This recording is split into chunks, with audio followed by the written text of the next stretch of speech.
કાયદો અને સત્તા સાથે જાય છે, વ્યવસ્થા અને પૈસા સાથે જાય છે.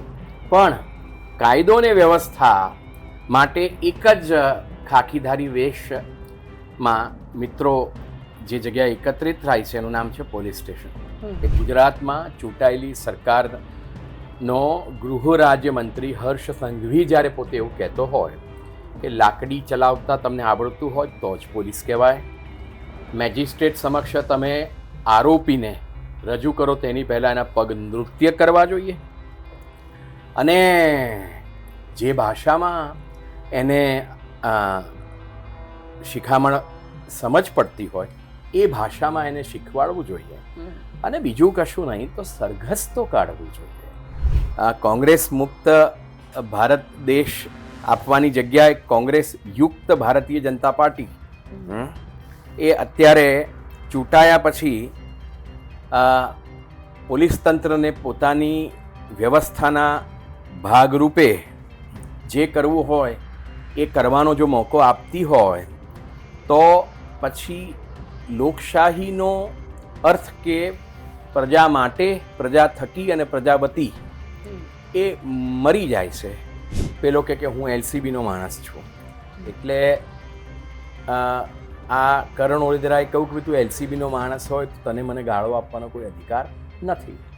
એટલે પોતાની સત્તા પ્રસ્થાપિત કરવા માટે અજયે આ પીએસઆઈ કાંબરિયા સાથે એની વાત કરાવી અને પીએસઆઈ કાંબરિયાએ પણ એને ગાળાગાળી કરી. એટલે આણે એવું કહું કે સાહેબ મેનનો દીકરો છું, હું ભૂલ કરી હશે તો સજા કરજો, પણ હું મા બાપ અને બહેન અને ભાભીઓ ઉપર ગાળો સાંભળવા માટે ટેવાયેલો નથી અને હું સહન નહીં કરું, એ પીએસઆઈને પણ કહ્યું.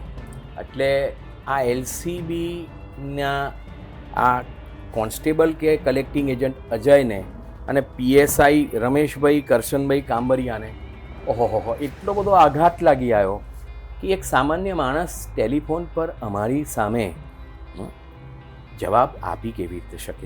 બસ આટલો એનો ગુનો.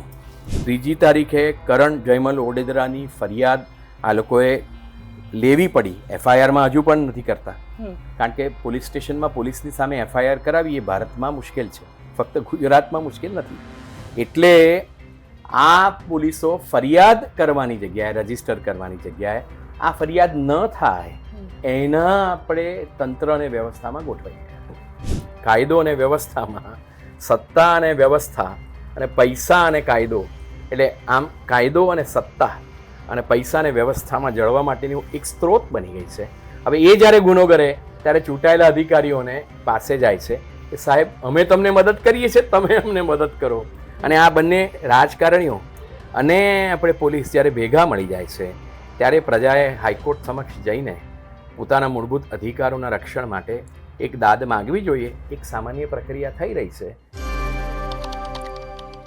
નમસ્કાર, હું છું ગોપી ગાંગર અને આપ જોઈ રહ્યા છો નિર્ભય ન્યૂઝ. આપણી સાથે અત્યારે સિનિયર એડવોકેટ આનંદ યાજ્ઞિક જોડાયેલા છે અને તેમનાથી આજે સમજીશું, કારણ કે જે રીતે પોલીસના કસ્ટોડીની અંદર એટલે કે કસ્ટોડિયલ ટોર્ચર વધી રહ્યું છે અને પોરબંદરમાં હમણાં જ કરણ ઓડેદરાવાળો કેસ સામે આવ્યો, જેની અંદર એક યુવકને પોલીસ દ્વારા એટલો મારવામાં આવ્યો કે તેને 5 ફ્રેક્ચર થઈ ગયા. તે કેસમાં પણ આનંદભાઈએ નોટિસ ઇસ્યુ કરી છે. આનંદભાઈ સાથે જ સમજીશું આખા વાતને.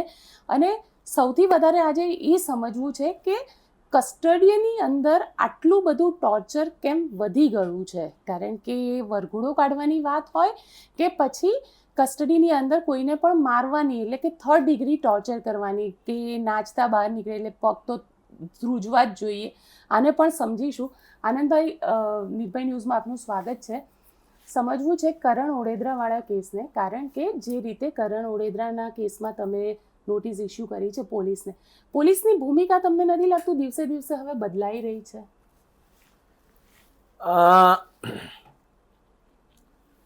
જો ચૂંટાયેલી સરકારની ભૂમિકા પોતાના લોકો માટે ચૂંટાયા પછી બદલાતી હોય, ધર્મ અને વિકાસના નામે ચૂંટણી લડ્યા પછી 5 વર્ષ તમે જે સત્તા કરો છો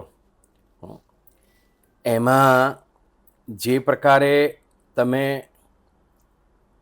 વિધાનસભાની અંદર અને વિધાનસભાની બહાર, લોકસભાની અંદર અને લોકસભાની બહાર જે પ્રમાણે તમે શબ્દો વાપરો છો અને શાબ્દિક યુદ્ધ તમે વિપક્ષની સાથે કરો છો અને એ પ્રસ્થાપિત કરવાનો પ્રયત્ન કરો છો કે ભારત દેશનો નહીં પણ ભારત દેશમાં ચૂંટાયેલી સરકારનો વિરોધ કરો એટલે તમે રાષ્ટ્રદ્રોહ કરો છો. તમે અમારી વિરુદ્ધ બોલો એટલે તમે રાષ્ટ્રના દુશ્મન છો, એટલે તમારે કશું બોલવાનું નહીં. અને ત્યાર પછી લોકશાહીના 3 પાયા ન્યાયતંત્ર, સંસદ અને સરકાર. આ સરકારમાં કાયદો અને વ્યવસ્થાની જવાબદારી નિભાવનાર વ્યક્તિઓ હવે ફક્ત કાયદો અને વ્યવસ્થા પૂરતા મર્યાદિત નથી રહ્યા. કાયદાની સાથે સત્તા પણ છે અને વ્યવસ્થાની સાથે પૈસા છે. એટલે કાયદાની અને વ્યવસ્થાનો અમલ કરનાર આ પોલીસ તંત્રનો ઉપયોગ અત્યારે પ્રજાતંત્રમાં સત્તા ટકાવી રાખવા અને સત્તા પ્રાપ્ત કરવા માટે થઈ રહ્યો છે. એટલે મેં આપને કહ્યું કે કાયદો અને સત્તા સાથે જાય છે, વ્યવસ્થા અને પૈસા સાથે જાય છે. પણ કાયદો અને વ્યવસ્થા માટે એક જ ખાખીધારી વેશમાં મિત્રો જે જગ્યાએ એકત્રિત થાય છે એનું નામ છે પોલીસ સ્ટેશન. અને એટલે ગુજરાત રાજ્યની અંદર હવે આ પોલીસ સ્ટેશન છે એ સત્તાનું પણ કેન્દ્ર છે અને પૈસાનું પણ કેન્દ્ર છે. કારણ કે કાયદો એટલે સત્તા, વ્યવસ્થા એટલે પૈસા. અને એટલે જ્યારે પોલીસોને ખબર પડી છે કે અમારો કોઈ વિકલ્પ નથી સત્તા ટકાવી રાખવા માટે, આજના રાજકીય પક્ષોને અમારી ખૂબ જરૂર છે અને કદાચ લોકો કરતાં અમારી વધારે જરૂર છે.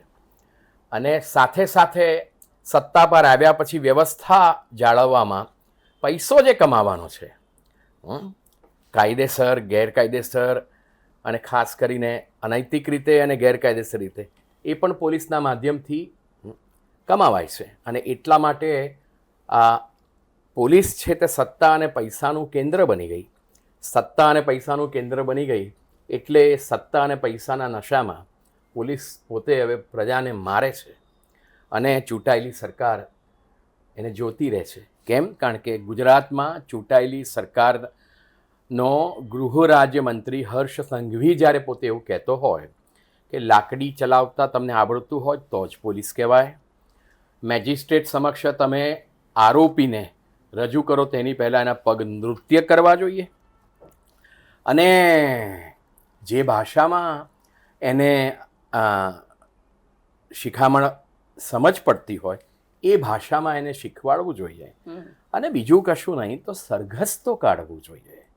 એટલે આ જે 4 ઉદાહરણ છે, નૃત્યના, સરઘસના, લાકડીના અને ખાખી વેશની અંદર પોલીસે શું કરવું, એ જ્યારે નવી સરકાર અથવા તો વર્તમાન સરકારના ગૃહ રાજ્યમંત્રી જ્યારે વારે વારે આવું બોલતા હોય અને વારે વારે પોલીસ આ કરતી હોય, ન્યાયતંત્રમાં એમની સામે હજુ સુધી એવા પ્રસ્થાપિત ચુકાદા ન આવ્યા હોય, તે પરિસ્થિતિની અંદર અમે મારીશું તો કોર્ટ શું કરી લેશે? અને સરકાર તો અમારી જ છે, કારણ કે અમે સરકારને ચૂંટવામાં મદદ કરીએ છીએ. એટલે અમારે જે કરવું હશે તે કરીશું. આ જે વર્તમાન વ્યવસ્થા છે એમાં રાજકારણ અને પોલીસનું કારણ એ બંને ભેગું થઈ ગયું છે. એટલે કસ્ટોડિયલ ટોર્ચર થાય છે. અને આ પરિસ્થિતિ જો ચાલુ રહી તો ગુજરાત જે પોતાના મોડલ માટે જાણીતું છે, જે મોડલની અંદર ઘણા નેગેટિવ પોઈન્ટ્સ છે પણ પોઝિટિવ પોઈન્ટ એટલું કે આપણે ત્યાં ગુજરાતની બહારથી ઉત્તર પ્રદેશ, બિહાર કે અન્ય રાજ્યોમાંથી આવનાર લોકો એમ કે આમાં ગુજરાતમાં અમારી દીકરી રાત્રે 2 કે 3 વાગે પણ સ્કૂટર પર એકલી જતી હોય તો એ દીકરી ને રાજ્યની સામાજિક વ્યવસ્થાએ અભયદાન આપ્યું છે, કશું જ નહીં થાય. હવે એવું થતું નથી. એટલે આ જે આપણી કાયદો અને વ્યવસ્થાની ગુજરાતની પરિસ્થિતિ છે એ એક અવ્યવસ્થા તરફ જઈ રહી છે. અને આપણા માનવંતા મુખ્યમંત્રી શ્રી ભૂપેન્દ્રભાઈ પટેલ જે ખરેખર ગૃહમંત્રી છે એ જો હવે આ પરિસ્થિતિને પોતાના હાથમાં નહીં લે તો આજે સામાન્ય માણસનો કસ્ટડીમાં અત્યાચાર સહન કરવાનો વારો આવ્યો, કાલે ચૂંટાયેલા અધિકારીનો પણ આવશે, એની મને નવાઈ નથી. પણ અહીંયા સવાલ એ આવે છે આનંદભાઈ કે જે રીતે કસ્ટડીની અંદર મારવું અથવા તો જ્યારે પણ વ્યક્તિ જાય તો એની એફઆઈઆર ન લેવી, જેવી રીતે દેવાયત ખવડના કેસની અંદર તમે આપણે જોયું, પાયલ ગોટીના કેસમાં તો હજી સુધી એફઆઈઆર નથી ફાઇલ કરી, જે આ પોલીસના કર્મચારીઓ છે તેની વિરુદ્ધમાં. કરણ ઓડેદરાવાળો કેસ જે છે પોરબંદરનો, કે જેની અંદર 5 ફ્રેક્ચર થયેલા છે, એ હોસ્પિટલાઇઝ છે અને એને મારવામાં આવ્યો છે. તમને લાગે છે કે આ બધી જ ક્યાંક એક તરફ આખી, જેને કહી શકાય ને કે લોકો એક તરફ બસ અમે છીએ, અમારી પાસે સત્તા છે, અમારી પાસે પાવર છે, એટલે અમે કંઈ પણ કરી શકીએ છીએ? દુઃખની વાત એ છે કે ભાજપની સરકાર 50 વર્ષ સુધી કોંગ્રેસની સરકાર સામે આ જ મુદ્દા માટે લડતી હતી અને આજે કોંગ્રેસ મુક્ત ભારત દેશ આપવાની જગ્યાએ કોંગ્રેસ યુક્ત ભારતીય જનતા પાર્ટી એ અત્યારે ચૂંટાયા પછી પોલીસ તંત્રને પોતાની વ્યવસ્થાના ભાગરૂપે જે કરવું હોય એ કરવાનો જો મોકો આપતી હોય તો પછી લોકશાહીનો અર્થ કે પ્રજા માટે, પ્રજા થકી અને પ્રજા વતી એ મરી જાય છે. અને 200-500 વર્ષ સ્વતંત્રતા માટે આ દેશના લોકો લડ્યા, લાખો લોકોએ જાન ગુમાવ્યો અને બલિદાન પછી આપણને આ જે સ્વતંત્ર ભારત મળ્યું છે, એ સ્વતંત્ર ભારતની અંદર પોલીસનો અત્યાચાર આ રીતે અકબંધ હોય તો પછી આને પરતંત્રતા કહેવાય અને સ્વતંત્રતા ના કહેવાય. તમે કહી રહ્યા છો આને સ્વતંત્રતા ન કહેવાય, તમે એમાં નોટિસ ઇસ્યુ કરી રહ્યા છો. જે પોરબંદરનો કેસ છે, એ પોરબંદરનો આખો કેસ શું છે? કારણ કે એ યુવક કારણ કે એ સ્ટોરી અમે લોકોએ કવર કરી અને સ્ટોરી વખતે એવું કહેવામાં આવ્યું અને પોલીસ દ્વારા એ કહેવામાં આવ્યું હતું કે છોકરો નશાની હાલતમાં હતો અને એને ત્યાં આગળ બીજા પોલીસ સાથે મિસબિહેવ કર્યું એટલે એને મારવામાં આવ્યો હતો. પોરબંદરની અંદર આ મીર સમાજના દીકરા સાથે જે વર્તન થયું તેને વિશે હું આપને કહું તેની પહેલાં મારે આપને 2-3 વસ્તુ કહેવાની. કે માની લઈએ કે આ પોરબંદરના જયમલભાઈ ઓડેદરાના દીકરા એ દારૂ પીધું હોય, બરાબર છે, અને આ કરણ ઓડેદરાએ દારૂ પીધું હોય તો દારૂ પીધેલાને આપણે ધરપકડ કરીએ, ત્યાર પછી એને દારૂ પીધું છે કે નહીં અને કેટલી માત્રામાં પીધું છે તેની તપાસ માટે આપણે ફોરેન્સિક એવિડન્સ ઊભો કરીએ અને ત્યાર પછી તપાસ કરીને એની સામે કેસ કરીએ અને કેસ કરીને તેને સજા થાય. પણ આપણે ત્યાં પ્રોહિબિશનનો જે કાયદો છે તે કથિત રીતે નશાની અંદર પકડાયેલા વ્યક્તિને મારવાનો અધિકાર પોલીસને આપતી નથી. એને દારૂ પીને વધારે તોફાન કરતા કે અન્ય લોકોને પરેશાન કરતા રોકવાનો અધિકાર ચોક્કસ છે, પણ એ રોકવાના અધિકારની અંદર 3rd ડિગ્રી ટોર્ચર પોલીસ સ્ટેશનમાં તમે કરો, એને ડિટેન કરીને અને એને પછી 5 ફ્રેક્ચર કરી નાખો અને પછી ફરિયાદ કર્યા પછી પણ ધાકધમકી અપાઈ અને ચૂંટાયેલા આપણે MLAઓની મદદથી તમે એને દબાઈ દો કે તારે ના હાઈકોર્ટમાં જવાનું, ના તારે કોઈની પાસે ફરિયાદ કરવાની. આ જે વ્યવસ્થા છે એમાં દારૂ પીવાનું અગત્ય રહેતું નથી. દારૂ પીધેલાના નામે તમે એની સાથે જે વર્તન કરો છો તે બહુ દુઃખદ છે. આ એક કહ્યા પછી હવે હું તમને કહું કે પોરબંદરની અંદર કરણ ઓડેદરા કરીને એક મેર સમાજનો દીકરો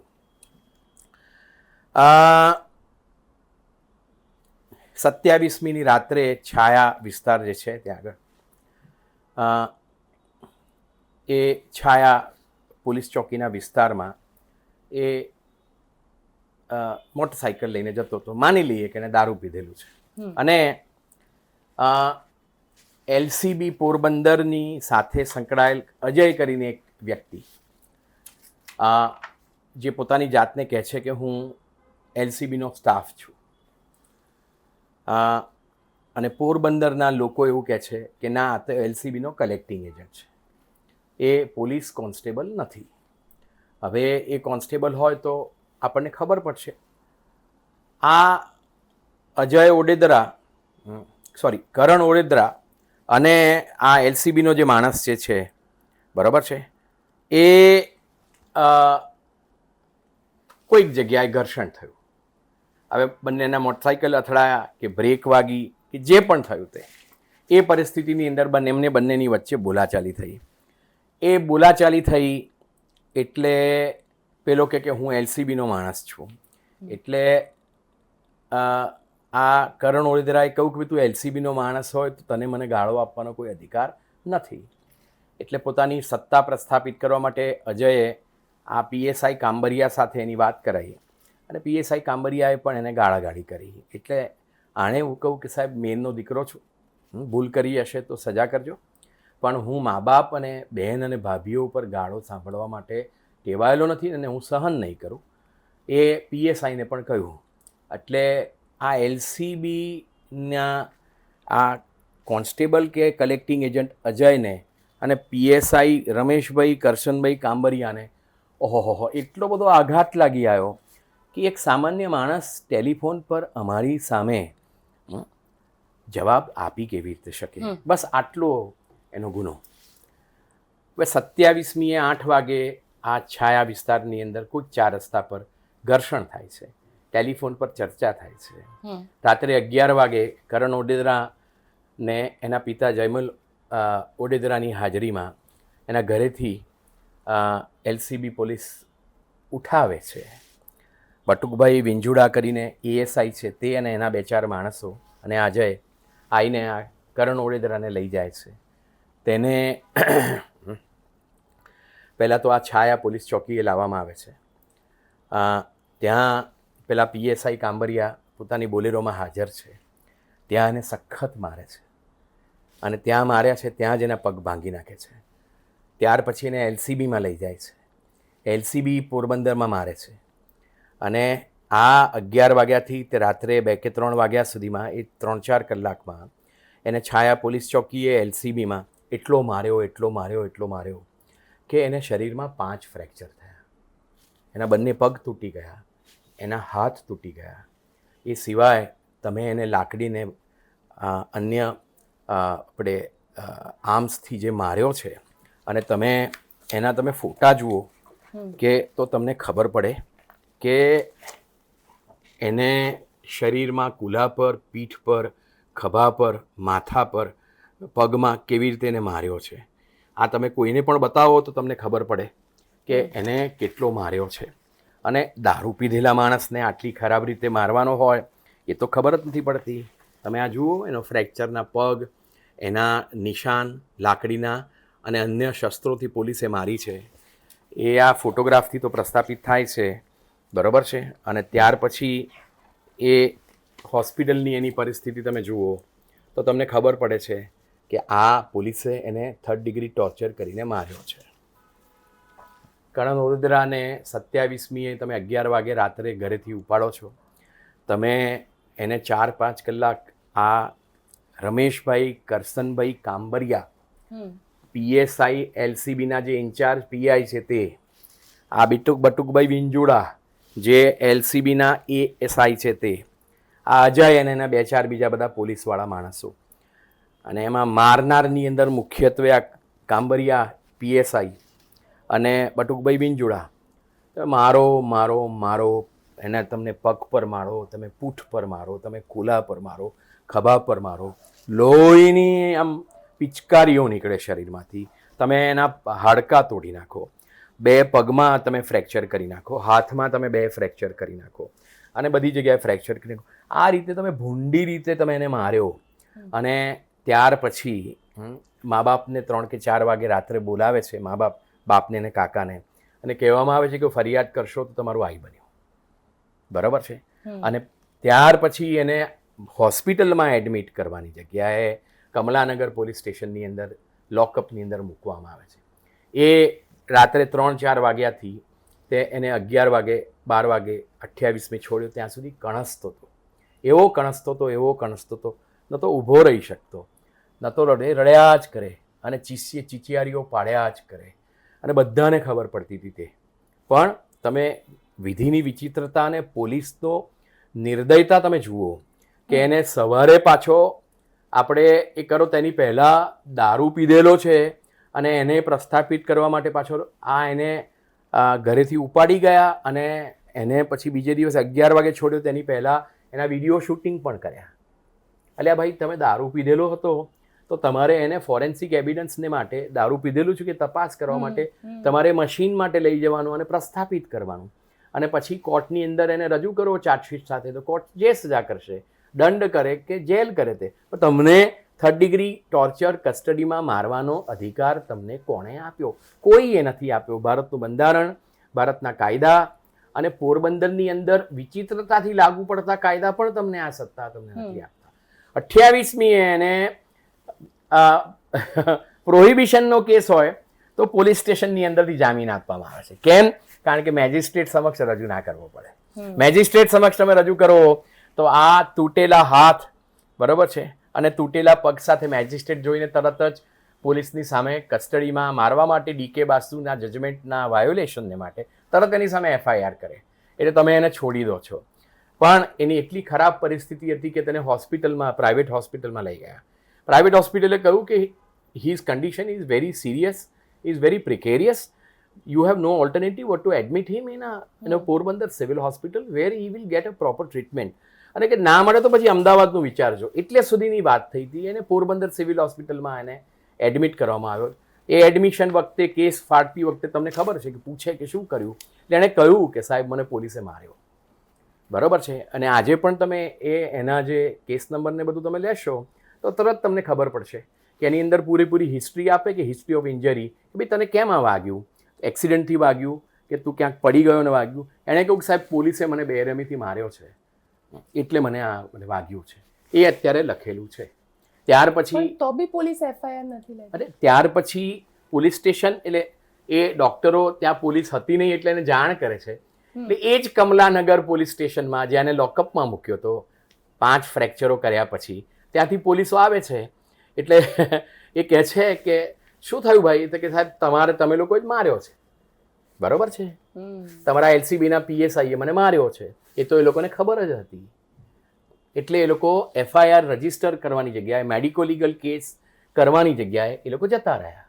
અને ડૉક્ટરો બિચારા સર્ટિફિકેટ આપ્યા પછી પોતે નિસહાય થઈ ગયા, કારણ કે ડૉક્ટરની બીજી કોઈ જવાબદારી થતી નથી. આ 28મી દિવસ ફેબ્રુઆરી, છેલ્લો દિવસ, 1લી, 2જી અને 3જી તારીખે હોસ્પિટલમાં હતો. આપણે મેરનો દીકરો, એટલે તેના પિતા જયમલ ઓડેદરા અને મેર સમાજ ભેગો થયો. એમણે પહેલાં કમલાનગર પોલીસ સ્ટેશનમાં જઈને ફરિયાદ કરવાનો પ્રયત્ન કર્યો, ના લેવાઈ. ત્યાર પછી SPને લિખિત ફરિયાદ ડિટેલ્ડમાં આપી. એના પછી IGને ડિટેલ્ડમાં ફરિયાદ આપી. 1લી તારીખથી તે 3જી તારીખની વચ્ચે કશું જ થયું નહીં. એમણે લીગલ એડવાઇસ લીધી. એટલે લીગલ એડવાઇસમાં એમને કહેવામાં આવ્યું કે જેને ઈજા થઈ છે એણે પોતે લેખિતમાં પોતાના ઇન્જરી સર્ટિફિકેટ, પોતાના ફોટોગ્રાફ ને બધાની સાથે એને અરજી કરવી કમલાનગર પોલીસ સ્ટેશનમાં અને કહેવાનું કે આટલી આટલી પોલીસે મને માર્યા છે. એટલે લીગલ એડવાઇસને આધારે 3જી તારીખે એમણે કરણ જયમલ ઓડેદરા, અત્યાર સુધી પિતા, SP, IG અને કલેક્ટરને પણ એમણે ફરિયાદ કરી હતી. આખો મેર સમાજ જતો હતો એમની સાથે, એકલો એક વ્યક્તિ નહોતો. એના પછી 3જી તારીખે કરણ જયમલ ઓડેદરાએ પોતે ડિટેલમાં ફરિયાદ કરી. LCBના ઇન્ચાર્જ PI બટુકભાઈ વિંજુડા, અજય, LCBનો જે કથિત સ્ટાફ છે તે, અને બાકી LCBના માણસો. અને એમાં કમલાનગર પોલીસ સ્ટેશને એને એકનોલેજ કરી, એને સહી સિક્કો કરી આપ્યો. એ સહી સિક્કો કરી આપ્યો આ 3જી તારીખનો. તમે જોશો તો તમને ખબર પડશે આની અંદર. બરોબર છે. અત્યાર સુધી કશું જ નહોતું થતું, પણ 3જી તારીખે કરણ જયમલ ઓડેદરાની ફરિયાદ આ લોકોએ લેવી પડી. FIRમાં હજુ પણ નથી કરતા, કારણ કે પોલીસ સ્ટેશનમાં પોલીસની સામે FIR કરાવી એ ભારતમાં મુશ્કેલ છે, ફક્ત ગુજરાતમાં મુશ્કેલ નથી. એટલે આ પોલીસો ફરિયાદ કરવાની જગ્યાએ, રજીસ્ટર કરવાની જગ્યાએ આ ફરિયાદ ન થાય એના આપણે તંત્ર અને વ્યવસ્થામાં ગોઠવાઈ ગયા. 4મી તારીખે કુતિયાણાના MLA કાંદલ જાડેજા એ પોરબંદર હોસ્પિટલની અંદર બપોરે 3-4 વાગે આ કરણ ઓડેદરાને વિઝિટ કરે છે. પોલીસની સામે તું લડી રહ્યો છે એ અંગે એના 2-3 વાક્યો પણ કહે છે. એની પહેલાં એમણે જાહેરમાં કહ્યું તું બધાને મેયર સભાને કે ના ના આવું તો સમાજના છોકરાને મારે તો આપણે લડવું જ પડે પોલીસની સામે, કેમ આમ કરી લે, દારૂ પીધેલું હોય તોય પણ આટલો બધો મારવાની કોઈ સત્તા મળતી નથી. અહીંયા પૂરું નથી થતી વાત, પણ પોલીસ 3જી તારીખ પછી ડેસ્પરેટલી પ્રયત્ન કરે છે કે આ માણસ પોતાની ફરિયાદ પાછી ખેંચી લે. બરાબર છે. એટલે 4મી તારીખે રાત્રે 3 વાગ્યાની આસપાસ Kamlanagar police station, LCB police સ્ટેશનના પોલીસ કર્મચારીઓ અને MLA કુતિયાણાના કાંદલ જાડેજા એ પોરબંદર સિવિલ હોસ્પિટલમાં જાય છે, જનરલ વોર્ડમાં જાય છે જ્યાં કરણ જયમલ ઓડેદરા એડમિટ હતો. આ જનરલ વોર્ડ એટલે અનેક પેશન્ટો હોય, એના સગાવાલા હોય, બધાની હાજરીમાં પોતાના માણસો અને આ પોલીસની હાજરીમાં કહે છે કે આ ફરિયાદ તારે હવે આગળ કરવાની નથી. તું ફરિયાદ કરીશ પોલીસની સામે તો મારી સામે ફરિયાદ કહેવાશે, એ સમજી લે. એટલે કમલાનગર પોલીસ સ્ટેશનના પોલીસ અધિકારીઓએ એને કાગળ આપ્યો, કારણ કે કમલાનગર પોલીસ સ્ટેશનની અંદર તેની ફરિયાદ 3જી તારીખે એ લોકોએ જમા કરાવી હતી અને એકનોલેજમેન્ટ આપવું જ પડ્યું, કારણ કે મેર સમાજના અનેક લોકો ત્યાં હાજર હતા. એ કમલાનગર પોલીસ સ્ટેશનના પોલીસ કર્મચારીએ LCBના કર્મચારીની મદદથી કરણ જયમલ ઓડેદરાની પાસે કોરા કાગળ પર સહી કરાવી લીધી અને ત્યાર પછી એના પિતા પાસે પણ સહી કરાવી લીધી, કારણ કે પિતાએ પણ ફરિયાદ કરી હતી અને SP અને IG પાસેથી એકનોલેજમેન્ટ પણ લીધું હતું એમની ઓફિસમાંથી. એટલે આ ઘટના બને છે 5મી તારીખે સવારે, બરાબર છે, કારણ કે 4મી તારીખની રાત અને 5મી તારીખની સવારે 3 વાગે આ પ્રસંગ બને છે. તમે પોરબંદર સિવિલ હોસ્પિટલના CCTV ફૂટેજીસ લઈ લો એટલે તરત ખબર પડે કે LCBના પોલીસ કર્મચારીઓ, કુતિયાણાના MLA કાંદલ જાડેજા, આ કમલાનગર પોલીસ સ્ટેશનના અધિકારીઓ બધા ભેગા મળીને જાય છે અને કાયદાને વ્યવસ્થાને જાળવવાની જગ્યાએ કાયદા અને વ્યવસ્થાને ઘોળીને પી જાય છે. અને લોકોની સમક્ષ જનરલ વોર્ડની અંદર જે ઘટના બને છે ખૂબ દુઃખનીય છે. 5મી તારીખે આ કરણ જયમલ ઓડેદરા ડિસ્ચાર્જ આપવામાં આવે છે કે લઈ લે છે. 2 દિવસ પછી એ પ્રાઇવેટ હોસ્પિટલમાં રહે છે ને અત્યારે એના ઘરે છે. આ પરિસ્થિતિ. હવે એની કોરા કાગળ પર સહી લીધેલી હોય એટલે કે મને કોઈ ફરિયાદ કરવી નથી એવું જ હશે, અથવા તો મને આ વાગ્યું છે તે કંઈક હું પડી ગયો એનાથી વાગ્યું હશે, કે ધીંગાણું થયું એવું કર્યું હશે. તે એના પછી શું કરવું? તો મેર સમાજના એક અગ્રગણ્ય લક્ષ્મણભાઈ ભીમા ઓડેદરા આગળ આવ્યા. મને કોઈકે પૂછ્યું કે લક્ષ્મણ ભીમા ઓડેદરા તો પોતે પણ ક્રિમિનલ છે, બરાબર છે, અને ભીમા દુલાનો દીકરો છે, એ વળી ક્યાંથી ફરિયાદ કરે? મેં એમને 2 વસ્તુ કહ્યું કે માની લો પોલીસ સ્ટેશનની અંદર કોઈક ગુનેગારને પોલીસ લઈ જાય છે, પોલીસ સ્ટેશનમાં એ ગુનેગાર લોકઅપની અંદર કોઈકને મારે છે, જુએ છે, અને ત્યાર પછી એ કહે છે કે મારી સામે તમારે કાયદા પ્રમાણે જે કરવું હોય તે તમે કરજો, પણ આ માણસને મેં મારતો જોયો છે અને એ પોલીસ પોતે એને મારી ના શકે, કારણ કે ભારતનું બંધારણ, ભારતની સુપ્રીમ કોર્ટ અને ભારતની ગુજરાતની હાઈકોર્ટ કહે છે કે પોલીસને મારવાનો કોઈ અધિકાર નથી. હું ફરિયાદ નોંધાવું છું, મારી હાજરીમાં આ પોલીસોને માર્યા છે. FIR ના નોંધાવી શકાય? કથિત આરોપીથી નોંધાવી શકાય. બીજી વસ્તુ, આજે તમે એમ હાઈવે પર પસાર થતા હોય, કોઈ એક્સિડન્ટ તમે જુઓ અને કોઈક સદગૃહસ્થ ફોન કરે, પોલીસને જાણ કરે કે sir I am informing you that an accident has happen, બરાબર છે, અને પછી તમારી યુ ગોટ ટુ ટેક આપણે પ્રોસેસ ફોરવર્ડ, તો તમે એ પહેલો જે ઇન્ફોર્મન્ટ છે એ ભોગ બનનારો નથી, માહિતી આપનારો ભોગ બનનારો નથી, પણ એ માહિતી આપનારો છે, બરાબર છે. ફર્સ્ટ ઇન્ફોર્મેશન રિપોર્ટ એટલે પહેલી આપણે જાણ, એ જાણ કરનારો માણસ છે, બરાબર છે. એટલે જે ભોગ બનનારો છે એ ધારો કે આપણે ઘેરાયેલી પરિસ્થિતિની અંદર આગળ ના આવે તો બીજો માણસ પણ એની સાથે ગુનો બન્યો છે તે કહી શકે. એટલે લક્ષ્મણ ભીમા ઓડેદરાએ લીગલ નોટિસ આપી એડવોકેટ થકી કે સાહેબ પહેલાં તો તમે કસ્ટડીમાં એને બેરહેમીથી મારો છો, ફ્રેક્ચર્સ થાય છે, એના પછી ફરિયાદ થાય છે રાઇટિંગમાં, કોઈ એક્શન નથી લેવાતું, ફરિયાદ રજીસ્ટર નથી તમે કરતા પોલીસની સામે, અને પછી તમે ચૂંટાયેલા પ્રતિનિધિઓની મદદથી એની ફરિયાદ પાછી લેવા માટે તમે એને હોસ્પિટલની અંદર જઈ અને MLA અને પોલીસ એ કાયદો ને વ્યવસ્થા જાળવવાની જગ્યાએ કાયદાને તોડી ફોડીને ભૂક્કા કરી નાખે છે, અને તમે એની પાસેથી ફરિયાદ પાછી લેવા માટે એને તમે પ્રેશર ઊભું કરો છો, અને પછી તમે હોસ્પિટલમાંથી પણ એને રવાના કરો છો. આ પરિસ્થિતિની અંદર કરણ ઓડેદરા અને એના પિતા જમેલ ઓડેદરા આગળ નથી આવતા. હું મેર સમાજના પ્રતિનિધિ તરીકે આ ફરિયાદની અંદર હું કહું છું કે આ વ્યક્તિ સાથે ગુનો બન્યો છે. અત્યારે ફરિયાદ નથી કરતો એ પણ પોલીસ અને ચૂંટાયેલા અધિકારીના પ્રેશરને કારણે નથી કરતો.